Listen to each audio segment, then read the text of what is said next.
Rabbi इश्रह ली सदरी व यस्सिर ली अमरी वहलुल उक़दतम मिन लिसानी यफ़क़हू क़ौली। हम सब जानते हैं कि रमज़ान का महीना शुरू हो रहा है।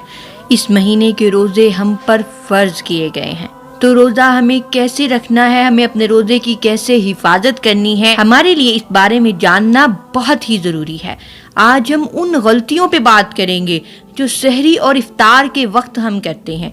अपनी तरफ से तो हमने रोज़ा रखा होता है, लेकिन दर हकीकत हमारा रोज़ा कबूल नहीं होता। आज मैंने कुछ सही हदीस पढ़ी इफ्तार के टाइम के मुतल्लिक, तो मैंने सोचा कि मैं आपके साथ शेयर करूं।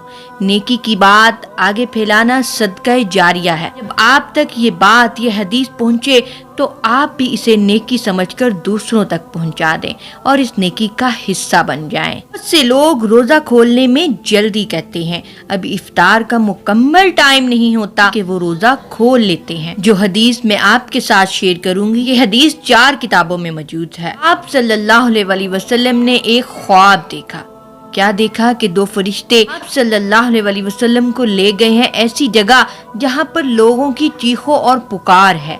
आप सल्लल्लाहु अलैहि वसल्लम ने पूछा उन फरिश्तों से कि ये कौन लोग हैं, तो उन्होंने कहा कि या रसूल अल्लाह सल्लल्लाहु अलैहि वसल्लम, ये दोस्त की हैं। अल्लाहुम्मा अजिन्नी मिनन नार, अल्लाहुम्मा अजिन्नी मिनन नार, अल्लाहुम्मा अजिन्नी मिनन नार। अल्लाह ताला हम सबको जहन्नुम के अजाब से महफूज रखे। और इनको अजाब हो रहा है। आप सल्लल्लाहु अलैहि वसल्लम जब थोड़ा आगे गए तो एक पहाड़ी आई। उस पहाड़ी पर चढ़ना आप सल्लल्लाहु अलैहि वसल्लम के लिए दुश्वार हो गया, तो आप सल्लल्लाहु अलैहि वसल्लम उन 2 फरिश्तों की मदद से उस पहाड़ी पर चढ़े। फिर आप सल्लल्लाहु अलैहि वसल्लम ने वहां पर कुछ लोग देखे जो उल्टे लटके हुए हैं और उनका मुंह, उनकी बाछें बुरी तरह चीरी हुई हैं और उसमें से खून बह रहा है, मुसलसल बहता ही जा रहा था। आप सल्लल्लाहु अलैहि वसल्लम ने पूछा कि ये कौन लोग हैं, तो उन्होंने बताया कि या रसूल अल्लाह सल्लल्लाहु अलैहि वसल्लम, ये वो लोग हैं जो रोज़ा खोलने में जल्दी करते थे। अल्लाहु अकबर, कितनी सख्त हदीस है और कितना सख्त अजाब है उन लोगों के लिए जो रोज़ा जल्दी खोल लेते हैं। लेकिन रोज़ा लेट खोलने पर कोई हदीस नहीं कि उस पर अजाब होगा, लेकिन जल्दी खोलने पर हमें पता चल गया कि अगर हम टाइम से पहले रोजा खोलेंगे या जल्दी रोजा खोलेंगे तो हमें भी ये अजाब होगा। हाँ, अगर आप 20 या 25 मिनट लेट रोजा खोलते हैं तो वो सुन्नत के मुताबिक नहीं है, लेकिन उस पर कोई अजाब की वहीद भी नहीं है। तो अगर आप 2 या 3 मिनट या 5 मिनट ठहर कर रोज़ा खोलें, अपने पूरे टाइम पर रोज़ा खोलें, अच्छे से सूरज गरूब हो जाए, अजान हो जाए और आप रोज़ा खोलें, तो वो आपके लिए ज़्यादा बेहतर है। रोज़ा खोलने में जल्दी मत करें। अपनी तरफ से हम पूरा दिन भूखे हैं, हमने रोज़ा रखा हुआ है, लेकिन क्या करते हैं, एंड पे आके हम अपने सारे रोजे को ज़ाया कर देते हैं और हमें गुमान तक नहीं होता, ख्याल तक नहीं होता कि क्या हमारा रोज़ा ज़ाया हो गया, क्या हमारा भूखा प्यासा रहना यूं ही गया।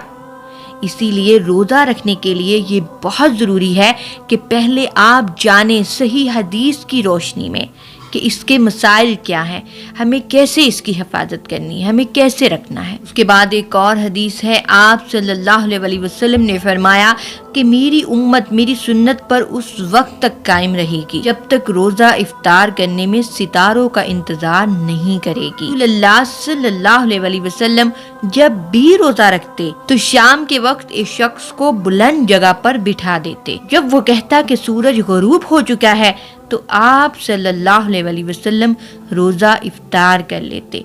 मतलब रोज़ा इफ्तार करने की शराइत यह है कि सूरज अच्छे से गरूब हो जाए, पूरी तरह गरूब हो जाए, तब आप अपना रोज़ा इफ्तार करें। सैयदा हफ्सा कहती हैं, जो लोग तुलूहे फजर से पहले नीयत ना कर सकें या नीयत ना करें तो उनका रोज़ा नहीं है। ये तो बुखारी की पहली हदीस भी है कि अमाल का दारो मदार नीयतों पर है। बहुत सारे लोग ऐसे हैं जो रात में कश्मकश में होते हैं कि हमने सफ़र पर जाना है, हम रोज़ा रखें या नहीं रखें, हमें ये तकलीफ़ है, हम रोज़ा रखें या ना रखें। تو ان لوگوں کے لیے تو بہت ضروری ہے فجر سے پہلے نیت کریں کہ انہوں نے روزہ رکھنا ہے یا نہیں. اگر فجر کا ٹائم گزر چکا ہے اور اس کے بعد وہ نیت کرتے ہیں تو ان کا روزہ نہیں ہے. اور لوگ رات کو سوتے ہوئے ہی یہ نیت کر لیتے ہیں کہ صبح ہم نے روزہ رکھنا ہے. تو جو حدیث میں نے آپ کے ساتھ شیئر کی اسے دوسروں تک پہنچائیں. اللہ پاک ہم سب کے روزے قبول فرمائے اور ہمیں جہنم کے عذاب سے محفوظ رکھے اور ہمیں صحیح معنی میں روزہ رکھنے کی ہمت اور طاقت دے.